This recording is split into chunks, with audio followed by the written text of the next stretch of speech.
Movie के starting में हमें मुनार के होली एंजल्स नाम के मेडिकल कॉलेज को दिखाया जाता है। वहाँ श्वेता नाम की स्टूडेंट अनएक्सपेक्टेडली सुसाइड कर मर जाती है, लेकिन उसके मरने से पहले अवंतिका नाम की एक स्टूडेंट कम लेक्चरर को श्वेता के मरने का तरीका एक सपने में दिखाई देता है। लेकिन जैसे श्वेता ने सपने में देखा वैसे ही श्वेता के मरने को देखकर अवंतिका शॉक हो जाती है, क्योंकि अवंतिका एक न्यूरो डॉक्टर है। वो अगर ऐसी स्ट्रेंज इंसिडेंट्स को बाहर बताएगी तो उसकी रेपुटेशन खराब हो जाएगी, इसलिए वो किसी को कुछ नहीं बताती। नेक्स्ट सीन में हम श्वेता से पहले मुकेश नाम का एक स्टूडेंट भी अलग पैटर्न में सुसाइड कर मर जाता है। इस तरह ये न्यूज बाहर स्प्रेड हो जाती है और कॉलेज के बारे में अफवाह फैलती है कि कॉलेज में भूत है और डिफरेंट तरह के एलिगेशंस कॉलेज पे रखते हैं। ये सब कॉलेज के प्रिंसिपल जॉन को बताया जाता है, लेकिन जॉन ये सुनकर कहते हैं कि हमारी कॉलेज 75 साल से चल रहा है, इसलिए कोई हमसे जलने वाला ये जानबूझकर अफवाह फैला रहा है। ये कहते हुए भी जब लेक्चरर्स उसकी बात नहीं मानते, वो डिसाइड करते हैं कि कॉलेज में कोई भूत नहीं है। प्रूव करने के लिए एक पैरानॉर्मल इन्वेस्टिगेटर को बुलाया जाता है। इस प्रोसेस में मुंबई के रहने वाले एक फेमस पैरानॉर्मल इन्वेस्टिगेटर उमा को कॉलेज में इन्वेस्टिगेशन करने के लिए इनवाइट किया जाता है।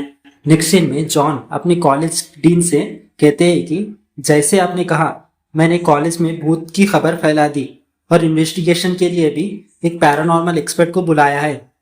जब वो आकर इन्वेस्टिगेशन करेगा तो सर्टिफाई करेगा कि कॉलेज में कोई सुपरनैचुरल पावर्स नहीं है, तो हमारे कॉलेज को अच्छी पब्लिसिटी मिलेगी। ये कहकर फोन कट कर देता है। नेक्स्ट सीन में कॉलेज में आए हुए उमा को जॉन पूरा कंडीशन एक्सप्लेन करता है। सब सुनने के बाद उमा कहता है कि कल सुबह से इन्वेस्टिगेशन स्टार्ट करूंगा और केस एक्सेप्ट करता है। मरने वाली श्वेता के क्लासरूम में जाकर उमा उसके फ्रेंड से पूछता है कि श्वेता मरने से पहले कैसे बिहेव करती थी। तब श्वेता के फ्रेंड्स कहते हैं कि श्वेता मरने से एक हफ्ते पहले स्ट्रेंज बिहेव कर रही थी। वो कहीं भी नहीं जाती थी, अकेली रहती थी। हमने उसे कभी भी ऐसे अकेला नहीं देखा, लेकिन जब भी कोई ज्यादा आवाज से बात कर रहा होता है या कोई ज्यादा आवाज आती है तो बर्दाश्त नहीं कर पाती और पागलपन में चिल्लाती रहती थी। ये सुनकर उमा को भी कुछ स्ट्रेंज लगा। बाद में उमा श्वेता के बैठने वाली जगह चेक करता है। वहां उसके बेंच पर एक स्ट्रेंज सिंबल ड्रॉन हुआ होता है।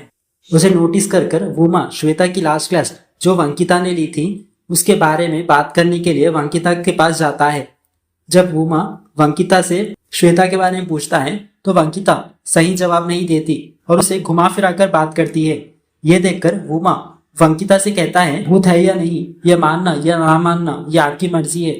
एक टाइम आएगा जब आपको भी एक्सपीरियंस होगा।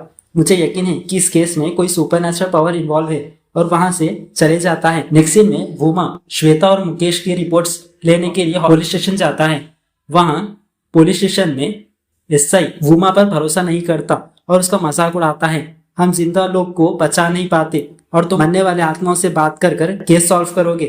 ये सुनकर उमा एसआई को जवाब देता है और जरूरी फाइल्स लेकर वहां से चले जाता है। अपने रूम में आकर वो फाइल स्टडी करता है। तब उमा को समझ आता है कि श्वेता और मुकेश की मौत नॉर्मल सुसाइड नहीं थी। श्वेता और मुकेश के मरने की बात उनके पेरेंट्स को नहीं बताई गई, इसलिए उनके बॉडीज अभी भी मॉर्टरी में है। ये समझकर उमा तुरंत वहां जाता है। बॉडीज देखने के बाद उमा सोचता है कि जिंदा होने पर नॉर्मल दिखने वाले बॉडीज मरने के बाद क्या क्यों हो जाते हैं, ये समझ नहीं आता। ये बात वहां डॉक्टर से पूछता है। डॉक्टर कहता है मुझे भी नहीं पता क्यों हो रहा है। तब उमा मुकेश के बॉडी के हाथ पर वही सिंबल नोटिस करता है जो श्वेता के बेंच पर था। अब उमा को समझ आता है कि दोनों की मौत का रीजन एक ही है। तुरंत अपने इक्विपमेंट्स लेकर उमा कॉलेज में कोई क्लू ढूंढने के लिए इन्वेस्टिगेशन करने के लिए जाता है, लेकिन कोई क्लू नहीं मिलता। इस प्रोसेस में उमा गर्ल्स हॉस्टल में सर्च करना स्टार्ट करता है। उसे लगता है कि कोई उसे दूर से ऑब्जर्व कर रहा है। वो देखता है कि हॉस्टल में रहने वाली एक लड़की अवंतिका के कहने पर भूत के गेटअप पे उमा को डराने की कोशिश करती है, लेकिन उमा डरता नहीं और उस लड़की को अवंतिका के पास ले जाकर वार्निंग देता है कि मेरे काम में दखलंदाजी ना करो। इससे अवंतिका भी हट हो जाती है और वहां से चली जाती है। तभी उमा के डिटेक्टर में अवंतिका के पास एक स्ट्रेंज एनर्जी डिटेक्ट होती है। नेक्स्ट सीन में उमा एविडेंस टीम से कांटेक्ट करता है और श्वेता का नंबर लेकर उसमें डाटा चेक करता है। तब श्वेता के खींचे हुए फोटोज में उमा एक मिस्टीरियस ऑब्जेक्ट नोटिस करता है। नेक्स्ट सीन में उमा श्वेता के एक फोटो को अवंतिका को दिखाता है, पूछता है ये जगह कहाँ है, तुम्हें पता है क्या? लेकिन फोटोज रात में खींची गई थी, इसलिए अवंतिका कहती है कि मुझे नहीं पता ये जगह कहाँ है। तब उमा अवंतिका को एक ग्रुप फोटो दिखाता है जिसमें श्वेता, मुकेश और श्रेया नाम की एक लड़की थी। फोटो देखकर अवंतिका कहती है कि श्रेया कुछ दिनों से दिखाई नहीं दी। उमा शॉक हो जाता है और पूछता है फिर कंप्लेंट क्यों नहीं दी मुझे?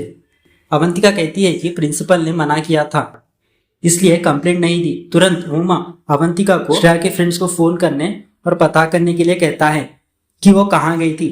श्रेया के फ्रेंड्स कहते हैं कि वो घर तो नहीं गई, शायद वो अपने बॉयफ्रेंड से मिलने गई है। ये बात अवंतिका उमा को बताती है।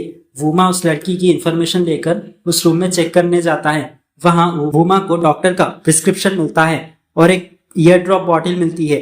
वो बॉटल उमा ने श्वेता के रूम में भी देखी थी। तुरंत उमा उस प्रिस्क्रिप्शन के डॉक्टर के पास जाता है।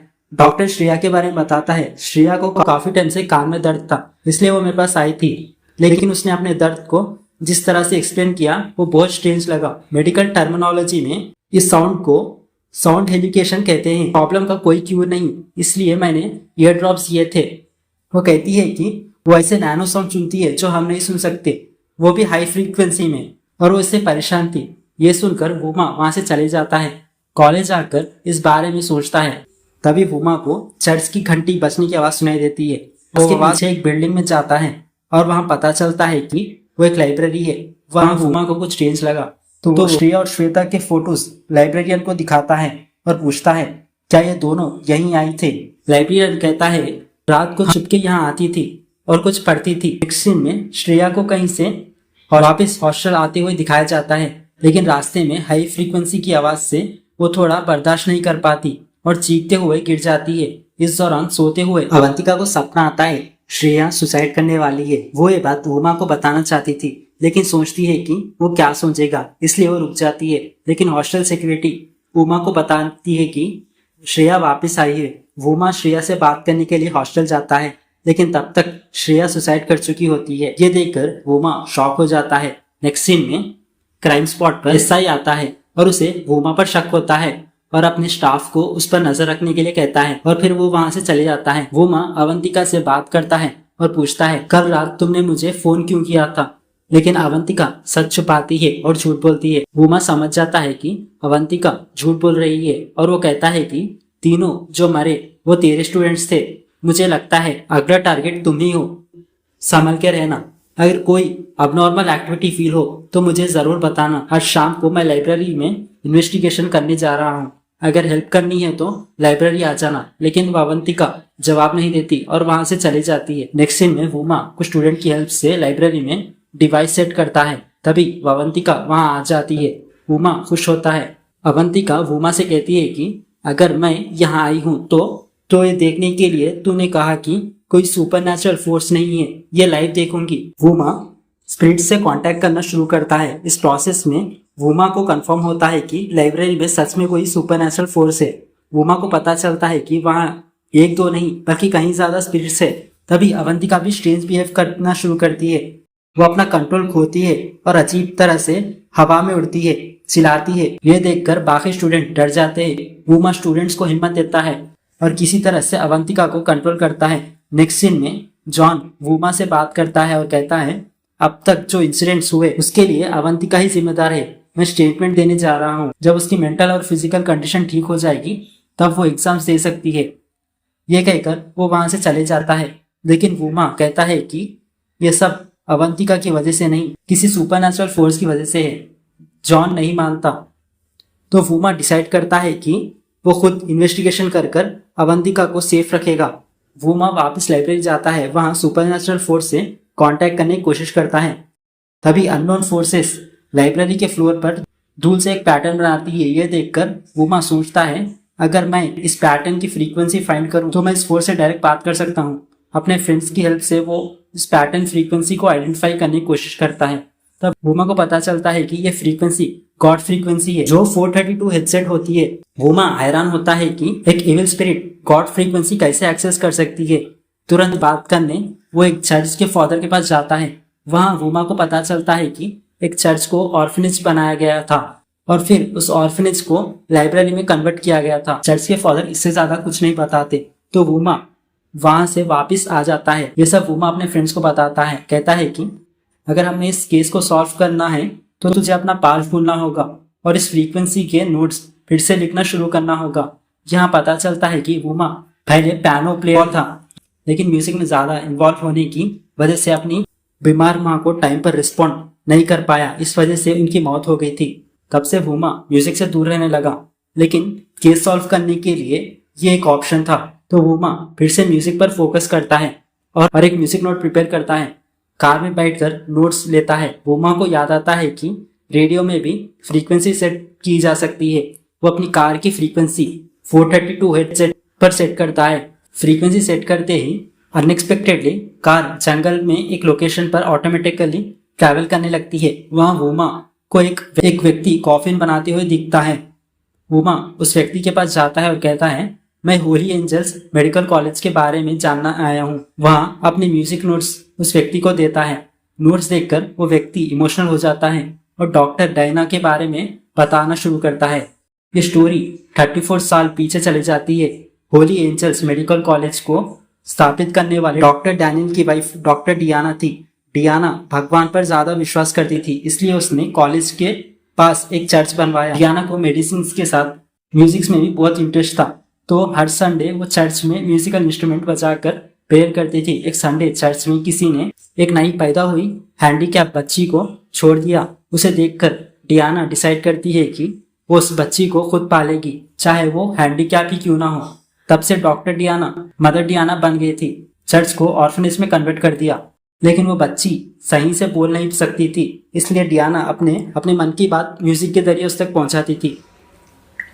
बिहेवियर में काफी इंप्रूवमेंट हुआ, लेकिन कुछ दिनों के बाद चोल-इरा इफेक्ट से सारे बच्चे एक एक करके मरने लगे। अपनी आंखों के सामने बच्चों को मरते हुए देखकर डियाना बहुत दुखी होती है, लेकिन उन्हें बचा नहीं पाती। जब पूरे आश्रम के 42 बच्चे मर जाते हैं तो डियाना भी किसी को भी बिना बताए गायब हो जाती है। फिर हमें प्रेजेंट का दिखाया जाता है। ये सब सुनने के बाद वुमा को समझ आता है कि मरने वालों के पास दिखे सिंबल्स और चर्च की दीवारों पर बने सिंबल्स एक ही है। वुमा को ये भी समझ आता है कि अवंतिका को परेशान करने वाली डियाना ही है। अब वो ये जानना चाहती है कि डियाना और अवंतिका का रिश्ता क्या है। डियाना के फोटोज लेकर वुमा अवंतिका को दिखाता है। अवंतिका फोटोज देखकर कहती है कि इसका नाम डियाना नहीं जूलिया है। मैंने इसे 3 महीने पहले हॉस्पिटल में ट्रीटमेंट दिया था। यह असल में 5 साल से कोमा में थी। ये सुनने के बाद वुमा को समझ आता है कि डियाना की आइडेंटिटी बदल गई है और उसके मरने के बाद भी उसके बॉडी को वेंटिलेटर पर रखा गया था। ये बात अवंतिका को बताता है, लेकिन अवंतिका मानने के लिए तैयार नहीं होती। दोनों साथ में डियाना को देखने उस हॉस्पिटल जाते हैं जहां वो थी। अवंतिका बताती है कि जब वो डियाना का ट्रीटमेंट कर रही थी 34 साल बाद डियाना कोमा से बाहर आई थी। जब ये बात सीनियर डॉक्टर्स को बताती है तो उन्होंने अवंतिका से कहा कि डियाना को ज्यादा एनेस्थीसिया देकर दोबारा कोमा में डाल दो, लेकिन अवंतिका ने ऐसे करने से मना कर दिया। इसकी वजह से उन लोगों ने अवंतिका को ड्यूटी से हटा दिया और श्वेता, मुकेश, श्रेया को इस ड्यूटी में लगवा दिया गया। इन तीनों ने डियाना को ज्यादा एनेस्थीसिया दिया, जिससे वो बर्दाश्त नहीं कर पाई और उसकी आत्मा कोमा से सीधा बॉडी से बाहर निकल गई। डियाना की आत्मा चर्च में आई और वहां के बच्चों की आत्माओं से बात करने लगी। दूसरी तरफ मुकेश और बाकी लोगों ने जानबूझकर डियाना को कोमा में रखा। वुमा समझ जाता है कि ये सब किसी का प्लान के हिसाब से हुआ था। डियाना ने इसके बाद मुकेश, श्वेता, श्रेया को टारगेट किया और इन्हें मार डाला। वुमा डिसाइड करता है कि डियाना को वापस कॉन्शियस में लाना जरूरी है, तो वो इसकी कोशिश करता है, लेकिन तभी पुलिस वहां आती है और वुमा पर इल्जाम लगाती है कि वो डियाना को मारने की कोशिश कर रहा था। पुलिस उसे पुलिस स्टेशन ले जाती है। इंस्पेक्टर पैसों के लिए बिक गया था और वुमा की हेल्प करने के बजाय उस पर अटैक करता है। ये देखकर डियाना की आत्मा अपनी साउंड इफेक्ट्स का पावर यूज कर एसआई पर अटैक करती है। इन्वेस्टिगेशन ऑफिसर को पता चलता है कि डियाना का नाम छुपाकर उसका ट्रीटमेंट क्यों किया गया। वो जॉन से कहता है कि डियाना के हस्बैंड डैनियल को इंडिया बुलाया जाए। जॉन कहता है, मेरे मौत के बाद ही डैनियल इंडिया वापस आएगा। ऑफिसर कुछ नहीं कर पाता और वहां से चले जाता है। तभी डियाना की आत्मा मौका देखकर जॉन पर अटैक करती है और उसे मारने लगती है। नेक्स्ट सीन में जॉन के मरने की खबर सुनते ही डैनियल अपनी दूसरी वाइफ नैन्सी के साथ इंडिया आता है। यहाँ एक बात समझ आती है कि कॉलेज में अब तक जो भी हुआ डैनियल को कुछ पता नहीं था, लेकिन नैन्सी ने ये सब डैनियल से छुपाया था। कोमा में पड़ी डैनिया को देखकर डैनियल को समझ आता है कि उसकी यह हालत नैन्सी की वजह से हुई है। वहां से स्टोरी फिर से फ्लैशबैक में जाती है। डैनिया अपनी म्यूजिक से बच्चों को क्यूर कर रही थी, लेकिन नैन्सी इलेक्ट्रोमैग्नेटिक वेव टेक्नोलॉजी से उन्हें ठीक करने की कोशिश करती थी। डैनिया को ज्यादा फेम मिलने से जलने वाली नैन्सी ने डैनिया और उसके साउंड थेरेपी को बर्बाद करने का फैसला किया। डैनिया को बिना बताए नैन्सी बच्चों पर एक्सपेरिमेंट करती थी, जिसकी वजह से सारे बच्चों मर जाते हैं। जब डैनिया को ये बात पता चलती है और वो डैनियल को बताना चाहती है, तो नैन्सी पीछे से डियाना पर अटैक करती है। नैन्सी के अटैक से डियाना कोमा में चली जाती है। नैन्सी इस मौके का फायदा उठाकर डियाना की आइडेंटिटी बदल देती है और उसे गायब कर देती है। फिर नैन्सी डैनियल के करीब आती है और उसे शादी कर लेती है।